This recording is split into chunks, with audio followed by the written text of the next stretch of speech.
Effects of the liquid's free surface inside a tank or compartment to the vessel stability. The presence of liquid's free surface in a partially filled tank significantly reduces a vessel's stability. This free surface effect acts by creating a virtual rise in the vessel's center of gravity, thereby decreasing the metracentric height, the primary indicator of initial stability. When the vessels rose, the liquid slashes, creating an adverse moment that opposes the vessel's righting ability.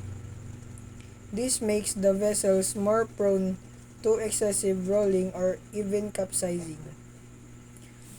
To mitigate these tanks should ideally be fully or empty, and internal subdivisions like baffles can limit liquid movement.